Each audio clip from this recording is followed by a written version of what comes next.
Today we are covering Virizion, yet another Sword of Justice Pokemon, but wait, we are also covering its robotic relative from the future, Iron Leaves. Virizion has prompted a million unfunny Virizion wireless jokes over the decade plus, and the only reason I'm using its official pronunciation for this video is because of these jokes. The Musketeer Virizion is based on his Aramis, the most romantic and best at swordplay among the trio turned quartet, and those who played Black and White 2 will remember Virizion leaping off of a cliff on Route 11 to battle them. Finally, in Generation 9, a distant, paradoxical cousin of Virizion's named Iron Leaves hit the field. Now it's time to examine how Virizion fared in the most ruthless duel of all, the competitive scene. And so, we ask, how good were Virizion and Iron Leaves actually? And in this video, we'll be going over these competitive formats.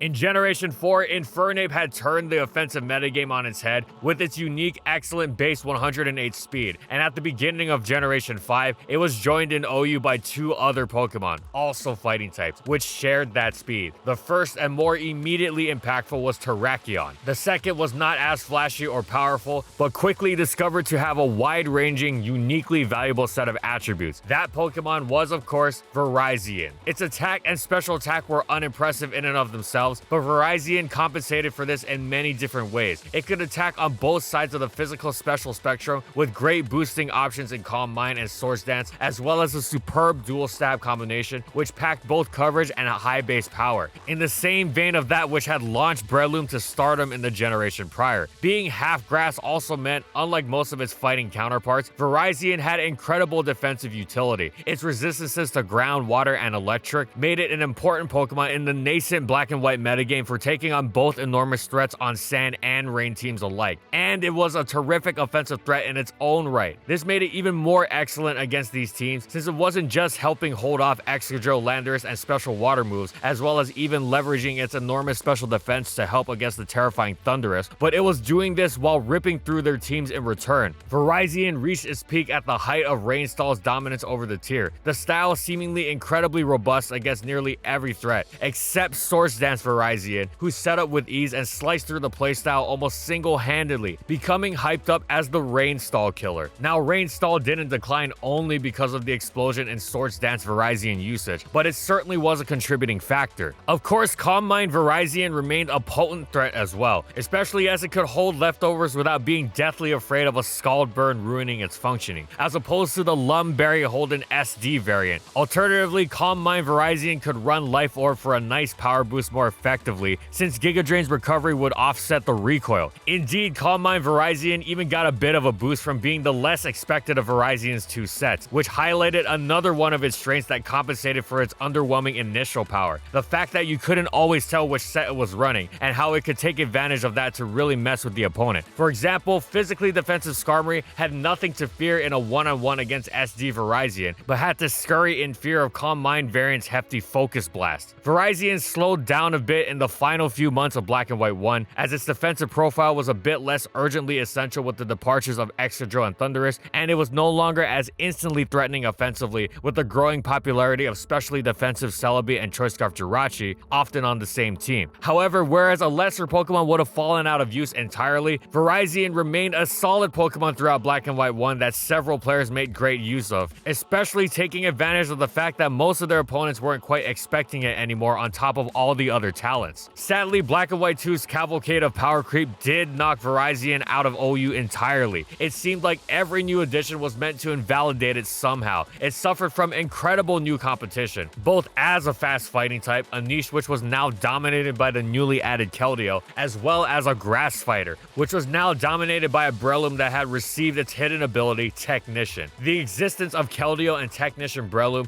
as well as Landorus now being a sheer force abusing special attacker, made specially defensive Celebi become even more popular. It was one of the most important Pokemon in the metagame. So too was another Keld and Loom countering Pokemon, Amoonguss, which had just gained Regenerator. Oh yeah, the metagame was also completely dominated by Tornadus Therian, whose existence made Virizion a liability. At least Torn-T would eventually be banned, but seeing as Virizion had all these other issues, it was just not going to get anywhere at all. The metagame's eventual focus on Sun Spam and then Psychic Spam meant it was irreversible irrevocably hostile to Virizion in all its subsequent stages as well. However, long before those came to pass, Virizion would drop to UU. While the tier's lower power level was appreciated, Virizion did not have it easy in UU. In fact, the metagame was naturally quite challenging to it as well. Among the best and most popular Pokemon were Victini, Roserade, Togekiss, Heracross, and Crobat, as well as several others which effortlessly made it difficult for Virizion to succeed as well. In addition, perhaps UU's most defining characteristic was the abundance of excellent fighting types within it, and as such, competition was stringent. However, Virizion was still a Pokemon of immense potential and unique talent, and it put both of these on full display, establishing itself as a legitimate piece of its new tier. Most notably, it was a fighting type which excelled in crushing water types, which was unique among its peers. And it was especially valuable because one of the best fighting type answers in the tier was a water type, Slowbro. One couldn't just slap Virizion onto any team, but if it was built with and used conscientiously, it had a great deal of potential to be explored. Virizion's solid place in Gen 5 UU capped off a successful debut generation. We're not done with Gen 5 Virizion just yet, as it also was quite a solid Pokemon in VGC. Its versatility was a great strength for it, as opponents wouldn't be able to get a read on what it would be running when they saw it in Team Preview. And in a metagame like VGC, where battles are short and every turn is so critical, that's a great trait to have. Virizion's offensive-defensive hybrid was useful in much in the same way it was in singles, with its talent for taking on Rain and Sand most apparent, but its oft-overlooked support move pool was on full display during its many placements in 2012 and 2013. For example, Taunt helped stop Trick Room, while Safeguard protected against obnoxious status moves like Swagger. That was just the tip of the iceberg. Tommy Y reached second place with Virizion at the San Jose Regionals in the senior division, using a Grass Gem on it with Helping Hand as his last move in order to boost his teammates further. At that same tournament, Hayden Morrison also reached second in the Masters division, using a Fighting Gem set. Fighting Gem Virizion was also featured on Oliver Smith's runner-up team at the Houston Regionals. Both these players also used a more offensive version of Virizion with Stone Edge in the last slot to thwart the dangerous Volcarona. At Fort Wayne, Sam Harzma reached 7 with a slower, bulkier Virizion equipped with a Grass Gem and Safeguard. Dawes used Virizion across many tournaments, nationals in the UK, France, and Italy, as well as top cutting in the US, and used an unusual set on his Virizion, dropping fighting coverage in favor of X-Scissor and Hidden Power Ice, equipping it with an Expert Belt. In 2013, US Nationals saw Tiffany Stanley reached 12th with Virizion, while Ben Rothman reached 23rd. In the senior division, Jacob P. reached 7th with it. At Australian Nationals, Nicholas Steer reached 6th, while a trainer named Blake reached 4th in the junior division. Finally, Rena Purdy reached top 16 with Virizion at regionals in Bochum, Germany, then went on to reach 35th at Worlds. Virizion didn't have it easy in Gen 5 VGC, as there was a lot of great grass-type competition, but it carved out a legitimate place for itself nonetheless, and had a solid deal of success. Virizion dropped to RU in Generation 6 and quickly established itself as a premier offensive threat. Its great typing and special bulk meant it was easy for it to find a turn to set up with Calm Mind, and from there it was strong and fast enough to strike terror into a huge portion of the metagame, especially because it naturally crushed so many of the tier's go-to defensive staples like Slowking, Registeel, and Rhyperior, while others such as Bronzong and Aromatisse weren't exactly great against it either. All it needed was a little support in wearing down the likes of a Cavalier and Dual Blade, and it'd go to town. This wasn't difficult to provide either, given how easy it was to partner Virizion up with one of the many other threats it shared these checks with, making overwhelming them a solid strategy. Virizion wasn't flashy, but it was incredibly consistent. While it didn't immediately delete everything from the tier, it rarely had truly terrible matchups either. Even the tier's fire types weren't exactly consistently keen on going toe-to-toe with it. This lack of flash meant it wasn't too surprising when Oraz came around and briefly overshadowed Virizion with all its shiny new toys, meaning it dropped to NU. There, it was absolutely outstanding, a superstar nobody could deny. The tier's far lower power level meant dealing with it both offensively and defensively was quite challenging. Virizion didn't beat up on NU for too long though. As to their credit, the RU player base realized they had been overlooking such a great Pokemon and began spamming it in usage, which brought it back to its original rightful status as an RU Pokemon. This time it really came into its own milestone as players came to fully appreciate just how superb its skill set was. Its blend of offense and defense really shone. Venusaur eventually joining the tier and becoming the single best Pokemon around somehow didn't slow Virizion down one bit, despite the fact that it was facing the most elite grass-type competition possible, one that could even act as a decent switch to it. Virizion was that good. In fact, if it wanted to, it could even act as one of the nastiest Venusaur lures in the tier with a Swords Dance boosted Zen headbutt, and since Venusaur was a fixture on the bulky teams, it helped make the most dominant force in the metagame. This new role of Virizion's further propelled its already well-established role as one of the best wall breakers in the tier. Plus, as always, Virizion had the incredible rare trait of being able to beat up on defensive teams without sacrificing any sort of utility against offense whatsoever, thanks to its superb speed that placed it ahead of other meta staples that set most of the tier's benchmarks. For example, Virizion was way faster than Drapion and Houndoom, so much so that it didn't need to run anywhere near max speed IVs, allowing it to pump more investment into its bulk, and this made it even harder to deal with, as it was now more capable of withstanding revenge-killing attempts from Pokemon like Durant. Virizion was outstanding in ORAS RU, and finished the generation as one of the tier's most defining Pokemon. Virizion's VGC role was less outright essential in 2015 since the new generation no longer had permanent weather, but it was still a great Pokemon between its speed, typing, bulk, and capacity to support its team with its deep utility move pool. Offensively, it wasn't nearly as threatening anymore. The loss of gems was a huge blow as Virizion was no longer able to quickly and immediately compensate for its low power, while it also looked less impressive next to all the megas running around, but its ability to threaten the abundance of important waters in the tier, such as Rotom Wash, Suicune, Jellicent, and Gastrodon, was hugely important and was another reason it was an excellent partner for Pokemon like Heatran and Mega Salamence, as demonstrated by Jackson Lakey, who used this strategy en route to reaching 4th at the Melbourne Regionals and 3rd at the Australian Nationals. His Virizion was also equipped with a Life Orb. Nick C also used Virizion in the senior division of that tournament, reaching 7th. Meanwhile, Eugene Tan used Quick Guard Virizion to guard itself and thus its teammates against Talonflame's Brave Bird, reaching 3rd at the Malaysia Asia Cup. At the Missouri Regionals, Jonathan Rankin used Virizion to reach 5th, Tiffany Stanley reached 14th, and Leonard Kraft III, aka the Wobblefett, reached 15th, with his Virizion equipped with an Expert Belt and a Trick Room Stifling Taunt. Dan House used Virizion to reach 12th at the Virginia Regionals. Tiffany Stanley, who was seemingly on a mission to prove Virizion's excellence to the world, also used it to reach 11th at the Washington Regionals. At the German Nationals, Nemanja Sandic reached 9th with Virizion, while Alexander Kuhn reached 38th,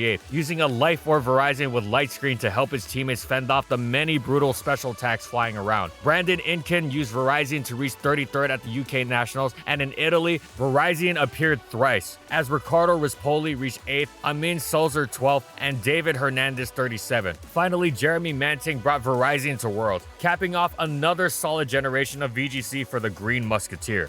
You know that whole thing where Virizion is sometimes left wanting for power? Sure, it compensates for its initial low strength in a million ways, but sometimes even with the boost, it can be a bit of a letdown. Well, Gen 7 fixed that pretty much perfectly, as with the addition of Z-moves, Virizion was now even more threatening, especially after a boost of course, but now you could no longer even try to take advantage of its pre-boost because it could blow you away immediately. It proceeded to do pretty much the same thing as always, which would be great anyway, but now it did what it did previously stronger, which was the easiest recipe for success imaginable. Funnily enough, Virizion returned to RU with a vengeance, where it was excellent, but by some mystery of low usage, it was NU at the same time, and it was of course amazing there as well. Its set variety was particularly terrifying now that it could reach these newfound levels of power. Sure, its go-to was now definitively the Swords Dance variant, but that variant alone had plenty of diversity to it, to say nothing of how scary it was for something so fast to be so strong as well, especially the relatively low base stat totals populating the lower tiers. Virizion could eschew Z crystals altogether with the Scald stopping Lumberry, but most of the time it was going for the extra power. Rockium Z let it turn its Stone Edge into a crusher of flying types, hoping to absorb its stabs, further limiting its answers. Being able to bypass Stone Edge's oft horrendous accuracy was wonderful as well. However, Virizion maximized its destructive potential with Fightium Z, letting it threaten the widest berth of Pokemon possible even before before a boost, while post-boost it would overwhelm through raw power. Z-Crystals also let Virizion make the most of its justified ability, which gave it a +1 attack boost if it hit the dark move. It became an excellent punisher of knockoff this way, as Z-Crystals of course could not be removed. Once again, it took some time for the RU player base to fully appreciate what they had with Virizion, but when Ultra Sun and Moon came around, it rose out of NU and became RU proper, and it didn't stop there. It was so good, at certain points some players were calling for its suspect test, claiming it to be overbearing. That never came to pass,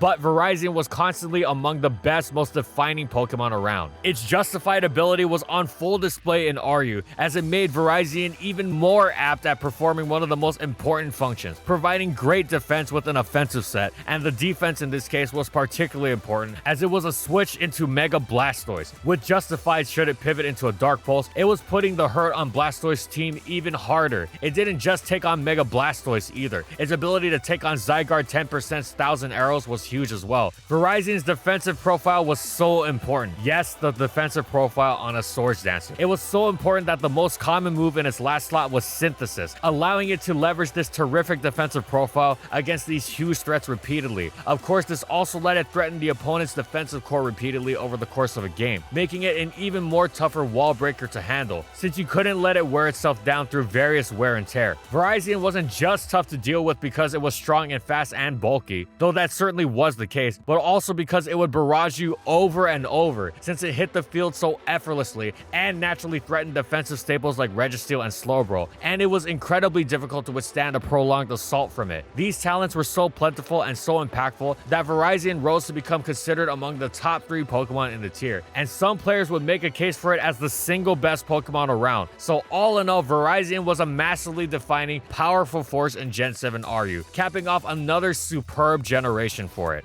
The new, more fairy-heavy metagame meant Virizion was no longer anything close to a metagame staple in 2018 VGC, so its usage was quite low. Between its eternal traits of great speed and super effective coverage, and its 2 stabs alongside its bulk, typing, and support move pool, and you could do a lot worse, honestly, but it just didn't match up too well against the metagame. Still, a couple of players did manage to get some good use out of it. Rajon Ball used it to reach 2nd at the Toronto Regionals, while Joseph Selmer reached 4th at both the Salt Lake City and Costa Mesa Regionals, so well done to them. The limited Pokédex meant it seemed like Virizion might find its place in UU for the first time since its debut generation when it arrived in Sword and Shield's Pokemon Home. But that wasn't meant to be, as this UU metagame was dominated by Noivern and Galarian Weezing, and thus the tier just passed Virizion by. Taking Z-moves away from it was partially cruel, as it likely would have been quite decent with them. However, when it returned to RU, it did so with utter brutality, ferociously brandishing its speed and superb coverage to effortlessly rip apart tier staples like Vaporeon, Steelix, Charizard, and Drampa. There weren't many faster Pokemon. Salazzle would get clocked by Stone Edge on the Switch, to say nothing of how hard close combat slammed it anyway. Whimsicott was a better check, but it still got hit for decent damage and didn't even threaten Virizion particularly hard thanks to Virizion's amazing special defense. Other faster Pokemon like Alolan Raichu, Sneasel, and Scarf Passimian didn't want to switch into Virizion at all. Sure, Virizion had some decent lower checks, but they were nothing it couldn't destroy should it choose to do so. For instance, a Calm Mind Air Slash variant would blast through Vileplume, Decidueye, and Whimsicott. There was nothing Virizion couldn't adapt to just by reaching into its superb move pool. Even the likes of Weezing would get shredded by a Swords Dance boosted Zen Headbutt. Dealing with Virizion was dreadfully difficult on both the offensive and defensive side of things, and it was utterly incredible as a result. So much so that it was the single best Pokemon in early Gen 8 RU. The Isle of Armor came and Virizion slowed down. First, it was on account of the hardest counter imaginable, Galarian Slowbro, now populating the tier. However, it wound up rising to UU quite quickly, and thus Virizion was, as the kids say, back.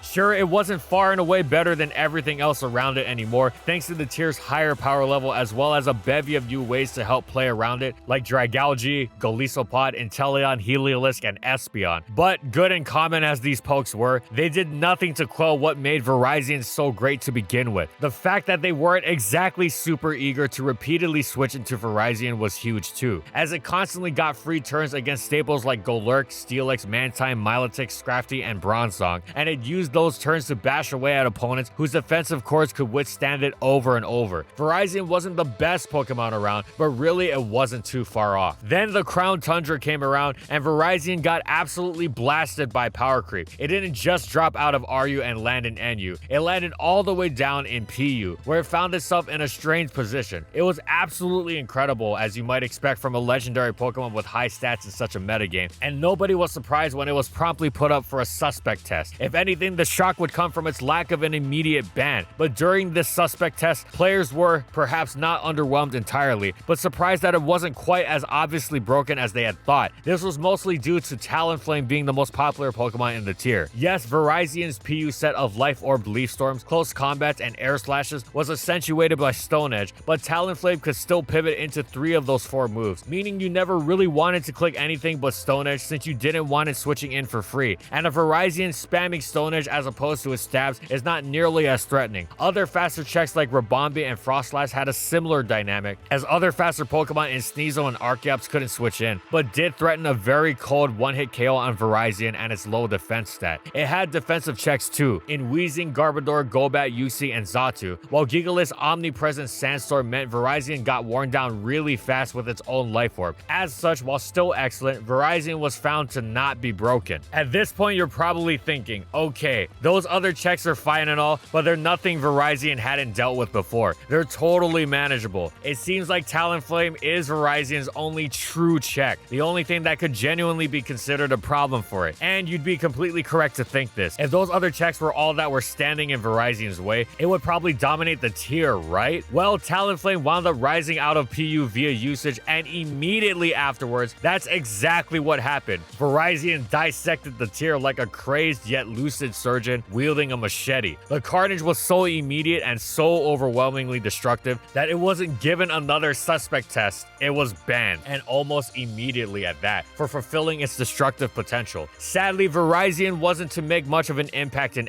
NU. Viable? Yeah, sure. The tier wasn't exactly thrilled at the prospect of switching into it, but it wasn't terrified either given the presence of Sylveon, Vileplume, and yes, Talonflame once again. This wouldn't be so backbreaking if there wasn't such powerful competition running around. It was much easier to make things happen with Toxicroak, Passimian, and Scrafty, so you really had to have a strong case for justifying Virizion's placement on a team, especially since Toxicroak so directly competed for its role as a fighter who took on Waters, and it did so while being outright immune to both Toxic and Scald. Virizion was far from bad, as it was still perfectly decent, just not on par with what it was. This hodgepodge of circumstance leads to a rather deflating ending for a Pokemon that was so dominant in the lower tiers for so long. But hey, even this comes after a thoroughly eventful Generation 8, so it can still be considered a success. And at the time of this video, Virizion has not yet been released in Generation 9, but its relative Iron Leaves has, and in the short time it's been around, it has already made quite a lot happen. It's not grass fighting, but instead grass psychic. Its special attack is terrible. Sure, it's slower than Virizion at base 104 as opposed to base 108, but base 104 is still an excellent speed tier. Sure, it's less specially bulky too, with 90 HP and 108 special defense as opposed to Virizion's 91 and 129 respectively. But now let's look at the positives. It's physically bulkier with a much improved base 88 over Virizion's base 72. The main improvement though is of course its absolutely amazing base 130 attack. Couple that with Swords Dance and a powerful new secondary stab in Psyblade and new coverage in Wild Charge, and you've got a monster on your hands. And that's before you take into account its many tricks it can pull off to further enhance its speed and or power with booster energy and or terrestrialization. Iron Leaves joined Gen 9 alongside Walking Wake. Its somewhat awkward typing riddled with weaknesses meant it wasn't able to find a home in OU, so it dropped to UU, where it was immediately quick banned. It loved to terrestrialize into a fire type, making it immune to Talonflame's burns and removing its Brave Bird weakness. And if you couldn't check it with Talon, you couldn't check it with anything. Everything else was either too slow or too frail to withstand its speed boosting booster energy set. Then Pokemon Home came around, and Iron Leaves was not only only unbanned, but slightly overshadowed by the new additions, though this was probably a bit of an oversight, attributed by some players to the fact that it wasn't a very popular design. Its new set is an attack-boosting booster energy variant, which terrestrializes into a ghost type and shreds opponents with Terra Blast, Trail Blaze, and close combat. This allows it to beat Skeledirge, who would otherwise stuff it with its high physical bulk and unaware ability, while maintaining outstanding coverage as a whole. Its main flaw is that it needs more turns to set up. It needs to grab a Source Dance, and it's rather Terra reliant, which can be restrictive, and it's easier to check with new priority from Scizor and Low Kicks, but it remains a vicious threat capable of blasting through the tier's defenses with ease. Being overshadowed meant Iron Leaves wound up actually dropping to RU, and yes, that over-the-top mental image you have of how such a strong Pokemon might destroy such a lower tier is both hilarious and accurate. RU was basically the iteration of UU that Iron Leaves had been quick banned from, except it didn't have Talonflame, meaning it had absolutely nothing in the way of defensive answers, and just about everything in the way of victims. The Iron Leaves RU massacre resulted in its ban from the tier, leading to its present status as RUBL. Though like any slasher villain, the damage it left in running its wake was already done and left lasting psychological damage. And that's it. So how good were Virizion and Iron Leaves actually? Well, it's had a highly successful storied competitive career. Its debut generation started with it in OU as one of the most important anti-weather Pokemon in the metagame, most defined by it. There, Virizion showcased its unique blend of defensive utility without sacrificing any of its offensive threat level, from checking sand-abusing Landorus and Excadrill to becoming the #1 rain stall killer. Once Black and White 1 ended and Black and White 2 came around, it dropped to UU, and there it started its long-standing tenure as one of the best lower-tier Pokemon ever, most famous for its repeated excellence in RU. It had a few forays into NU as well, as it was superb there as well. Gen 8 was a roller coaster, as Virizion's early RU success eventually gave way to a drop to PU, though it did get banned from there in hilarious fashion once its #1 check Talonflame left the tier. It failed to leave much of an impact in NU, but hey, it had a ton of success behind it already. Meanwhile, Iron Leaves has had a real roller coaster of a Gen 9 already, with a quick ban and regular ban already under its belt. It's quite excellent, with hilariously over-the-top power crushing both UU and RU. So all in all, Virizion and Iron Leaves have been excellent Pokemon. Thanks for watching, everyone, and as always, if you liked the video and you want to see more, be sure to subscribe to False Swipe Gaming for more weekly Pokemon content. And in the comments, I want to know, what do you think about competitive Virizion and Iron Leaves? What would you give them to make them OU right now? Whatever it is, let me know in the comments. Also, thank you so much to our patrons for continued support of our videos, and thank you to everyone watching as well.